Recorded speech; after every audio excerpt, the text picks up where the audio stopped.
കേരളത്തിൻ്റെ കിഴക്കൻ മലനിരകളുടെ ചെരുവുകളിൽ മണ്ണിനോടും വന്യജീവികളോടും മല്ലിട്ട് ജീവിച്ച ഒരു ജനതയുടെ കഥയാണിത്.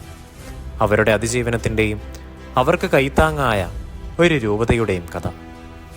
1940കളുടെ ആരംഭത്തിൽ രണ്ടാം ലോക മഹായുദ്ധത്തിൻ്റെ പശ്ചാത്തലത്തിൽ ഭക്ഷ്യക്ഷാമം രൂക്ഷമായപ്പോൾ കൂടുതൽ ഭക്ഷണം ഉൽപ്പാദിപ്പിക്കുക എന്ന ഉദ്ദേശത്തോടെ അന്നത്തെ സർക്കാർ ഹൈറേഞ്ചിലേക്കുള്ള കുടിയേറ്റത്തെ പ്രോത്സാഹിപ്പിച്ചു തുടങ്ങി. 1956 കേരള സംസ്ഥാനം രൂപീകൃതമായപ്പോൾ ഇടുക്കി ജില്ലയുടെ ഭാഗങ്ങൾ തമിഴ് സംസാരിക്കുന്നവരുടെ ആധിക്യം മൂലം തമിഴ്നാടിന് വിട്ടുകൊടുക്കേണ്ടി വരും എന്ന സ്ഥിതിയായപ്പോൾ ആ പ്രദേശത്തെ നഷ്ടപ്പെടുത്താതിരിക്കാൻ അന്നത്തെ കേരള സർക്കാർ ഹൈറേഞ്ചിലേക്കുള്ള കുടിയേറ്റത്തെ കൂടുതൽ പ്രോത്സാഹിപ്പിക്കാൻ തുടങ്ങി. ഇങ്ങനെ അതിജീവനത്തിന് വേണ്ടിയും ഒരു നേരത്തെ അന്നത്തിന് വേണ്ടിയും മലമടക്കുകളിൽ മണ്ണിൽ പൊന്നു വിളയിക്കാമെന്നും സ്വപ്നം കണ്ട് ഒരു ജനത സർക്കാരിൻ്റെ പിന്തുണയോടെ കാട് കയറി. 1940കളിൽ ആരംഭിച്ച ഈ കുടിയേറ്റം 1980കൾ വരെ നീണ്ടുനിന്നു. മുണ്ടുമുറുക്കിയെടുത്ത് ഉറ്റവരെയും ചേർത്തു പിടിച്ച് ദൈവം തമ്പുരാൻ മാത്രം തുണ എന്ന് വിശ്വസിച്ച് കാട് കയറിയ ആ ജനതയെ ഒറ്റയ്ക്ക് അയക്കാൻ സഭയുടെ അമ്മ മനസ്സിന് കഴിഞ്ഞില്ല. ഹൈറേഞ്ചിലേക്ക് കുടിയേറിയവർക്ക് താങ്ങായി വൈദികരും മല കയറി തുടങ്ങി.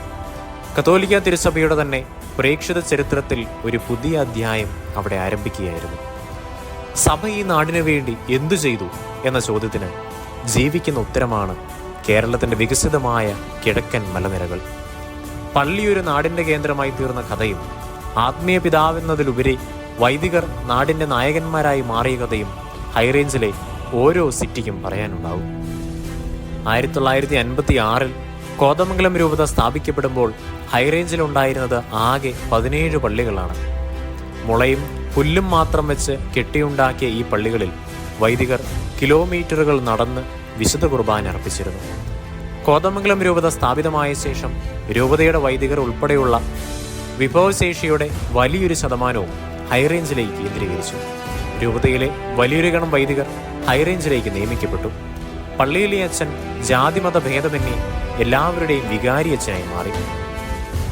ആത്മീയ ശുശ്രൂഷകൾക്കൊപ്പം ഒരു നാടിൻ്റെ അടിസ്ഥാന സൗകര്യങ്ങളുടെ വികസനമെന്ന വലിയ ഉത്തരവാദിത്വവും രൂപത നിർവഹിക്കേണ്ടിയിരുന്നു. പലപ്പോഴും ഭരണകൂടങ്ങൾ നിസ്സംഗത പാലിച്ച് അവിടുത്തെ ജനങ്ങളുടെ അടിസ്ഥാന ആവശ്യങ്ങളുടെ നേരെ കണ്ണടയ്ക്കുമ്പോൾ പള്ളികൾ അവരുടെ ഏക ആശ്രയ കേന്ദ്രങ്ങളാക്കി. ഹൈറേഞ്ചിലുടനീളം സ്കൂളുകൾ സ്ഥാപിക്കുന്നതിനും വിവിധ സന്യാസ സമൂഹങ്ങളുടെ സഹായത്തോടെ അടിസ്ഥാന ചികിത്സാ സൗകര്യങ്ങൾ ഒരുക്കുന്നതിനും രൂപത പ്രത്യേകം പരിഗണന നൽകി. ഹൈറേഞ്ചിലെ ബഹുഭൂരിപക്ഷം റോഡുകളും പാലങ്ങളും വൈദികരുടെ നേതൃത്വത്തിൽ ആ നാട്ടിലെ ജനങ്ങളെ ഒരുമിപ്പിച്ച് നിർമ്മിച്ചവയാണ്. ഓരോ പ്രദേശത്തും ആളുകളെ സംഘടിപ്പിച്ച് റോഡ് വെട്ടിക്കഴിയുമ്പോൾ അവിടേക്ക് ബസ് സർവീസ് ആരംഭിക്കാനും വൈദികർ ക്രമീകരണങ്ങൾ ചെയ്തു. ഹൈറേഞ്ചിലെ മിക്ക സ്ഥലങ്ങളിലെയും വൈദ്യുതീകരണവും പള്ളിയെ കേന്ദ്രീകരിച്ചാണ് നടന്നത്. നാട്ടിൽ വൈദ്യുതി എത്തിക്കാനായി ആളുകളെ സംഘടിപ്പിച്ചതും സർക്കാരിനെ സമീപിച്ചതും മുതൽ വൈദ്യുത പോസ്റ്റുകൾക്ക് ആവശ്യമായ മരങ്ങൾ സംഘടിപ്പിച്ചതുവരെ വൈദികരുടെ നേതൃത്വത്തിലായിരുന്നു. വനത്തിന്റെ വിജനത മാത്രം അവശേഷിച്ചിരുന്ന ഹൈറേഞ്ചിലെ ഓരോ ഗ്രാമങ്ങളിലും ആത്മീയ നവീകരണത്തോടൊപ്പം തന്നെ ബാങ്കുകളും സഹകരണ സംഘങ്ങളും പോസ്റ്റ് ഓഫീസും ഉൾപ്പെടുന്ന സൗകര്യങ്ങളും എത്തിക്കുന്നതിൽ കോതമംഗലം രൂപതയിലെ വൈദികർ വഹിച്ച പങ്ക് ശ്രദ്ധേയമാണ്.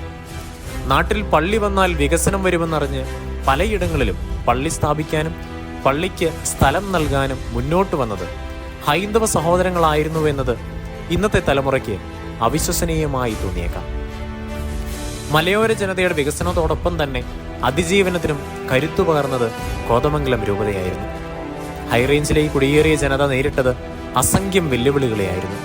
വന്യജീവികളുടെയും മലമ്പനിയുടെയും കൊടുങ്കാറ്റിൻ്റെയും ഉരുൾപൊട്ടലിൻ്റെയും രൂപത്തിൽ ഒന്നിനു പുറകെ മറ്റൊന്നായി ദുരന്തങ്ങൾ അവയെ വേട്ടയാടി. അതുകൂടാതെ അവരുടെ ജീവിതത്തെ നരകതുല്യമാക്കിക്കൊണ്ട് കുടിയേറ്റത്തിന് ആഹ്വാനം ചെയ്ത സർക്കാർ തന്നെ അവരെ അന്യായമായി കുടിയൊഴിപ്പിക്കാൻ മുന്നോട്ട് വന്നു. കണ്ണീരിൽ കുതിർന്ന ഈ നിസ്സഹായ ജീവിതങ്ങൾക്ക് ബലമായി മാറിയത് കോതമംഗലം രൂപതയായിരുന്നു. പ്രകൃതിക്ഷോഭങ്ങളും കൃഷിനാശവും മൂലം വലഞ്ഞ അവർക്ക് രൂപതയുടെ വിപുലമായ ക്ഷേമ പ്രവർത്തനങ്ങൾ ആശ്വാസമായി മാറി.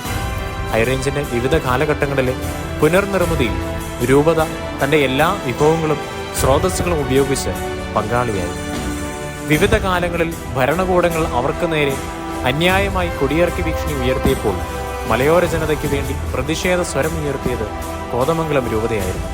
പലയിടങ്ങളിലും അനീതിപരമായ കുടിയിറക്കുകൾ ഒഴിവാക്കാനും കുടിയിറക്കപ്പെട്ട ജനങ്ങൾക്ക് സർക്കാരിൽ നിന്നും നഷ്ടപരിഹാരമായി ഭൂമി നേടിക്കൊടുക്കാനും രൂപതയ്ക്ക് സാധിച്ചു. ഹൈറേഞ്ചിന്റെ വികസനത്തിൽ കോതമംഗലം രൂപതയിലെ വൈദികർ വഹിച്ച പങ്ക് പ്രത്യേകം പ്രസ്താവിക്കേണ്ടതാണ്. അഭിവന്യമാർ മാത്യു പോത്തനാവഴി പിതാവിന്റെയും മാർ ജോർജ് പുന്നക്കോട്ടിൽ പിതാവിന്റെയും നേതൃത്വത്തിൽ കോതമംഗലം രൂപതയിലെ വൈദിക സമൂഹം നിസ്വാർത്ഥമായി ത്യാഗപൂർവം അധ്വാനിച്ചതിന്റെ ഫലമാണ് ഇന്നത്തെ വികസിതമായ ഹൈറേഞ്ച്. 1956 കോതമംഗലം രൂപത സ്ഥാപിതമായ ശേഷം രൂപതയിലെ യുവവൈദികർ ബഹുഭൂരിപക്ഷവും ഹൈറേഞ്ചിലേക്ക് നിയമിക്കപ്പെട്ടു. പൗരോഹിത്യ സ്വീകരണ ശേഷം ഏറെ താമസിക്കാതെ ഹൈറേഞ്ചിലെ ഇടവകകളിലേക്ക് നിയമിക്കപ്പെട്ടിരുന്ന ഈ വൈദികർ തങ്ങളുടെ ജീവിതത്തിന്റെ ഏറിയ കാലവും ഹൈറേഞ്ചിൽ ചെലവഴിച്ച ശേഷം 25-30 വർഷങ്ങൾക്ക് ശേഷമാണ് ലോ റേഞ്ചിലെ പള്ളികളിലേക്ക് നിയമിക്കപ്പെട്ടിരുന്നത്. മലയോര ജനതയെ ഒരുമിച്ച് കൂട്ടി അവർക്ക് നേതൃത്വം നൽകിക്കൊണ്ട് പ്രതികൂല സാഹചര്യങ്ങളോട് പടവെട്ടി പരിമിതമായ സൗകര്യങ്ങളുടെ മധ്യേ ഈ വൈദികർ നന്മ നിറഞ്ഞ ഒരു സംസ്കാരം കിഴക്കൻ മലനിരകളിൽ സൃഷ്ടിച്ചെടുത്തു. 20-30 കിലോമീറ്റർ വന്യജീവികൾ നിറഞ്ഞ കാട്ടിലൂടെ ഒറ്റയ്ക്ക് നടന്നു ചെന്ന് ഈ അച്ഛന്മാർ ചോർന്നൊലിക്കുന്ന പുല്ലുമേഞ്ഞ നെടുമ്പുരകളിൽ ബലിയർപ്പിച്ചു. ഇവ വെറും അതിശയോക്തി കലർന്ന കെട്ടുകളല്ല, മറിച്ച് ഇന്ന് കോതമംഗലം രൂപതയിലുള്ള ബഹുഭൂരിപക്ഷം വൈദികരും അനുഭവിച്ചു വന്ന പച്ചയായ ജീവിത യാഥാർത്ഥ്യങ്ങളാണ്. എങ്കിലും പരാതികൾ ഏതുമില്ലാതെ ഒരു ജനതയെ കൈപിടിച്ചുയർത്തിയ ചാരിതാർത്ഥ്യത്തോടെ ജീവിക്കുന്ന ഈ വൈദികർ ഇന്ന് നമ്മുടെ വികാരിയച്ഛന്മാരാണ് എന്നതിൽ നമുക്ക് അഭിമാനിക്കാം. ഹൈറേഞ്ചിനെ പടുത്തുയർത്തുക എന്ന ചരിത്ര നിയോഗം ദൈവം ഭരമേൽപ്പിച്ചത് കോതമംഗലം രൂപതയായിരുന്നു. കോതമംഗലം രൂപതയുടെ ചരിത്ര വഴികളിൽ ഹൈറേഞ്ചിന്റെ വികസനവും അതിന്റെ ഫലമായി ഇടുക്കി രൂപത സ്ഥാപിതമായതും സുവർണ ലിപികളിൽ എഴുതപ്പെട്ട അധ്യായങ്ങളാണ്. സമാനതകളില്ലാത്ത ഈ ചരിത്രം സപ്തതിയുടെ നിറവിലായിരിക്കുന്ന രൂപതാ മാതാവിന്റെ ശോഭയ്ക്ക് മാറ്റുകൂട്ടുന്നു.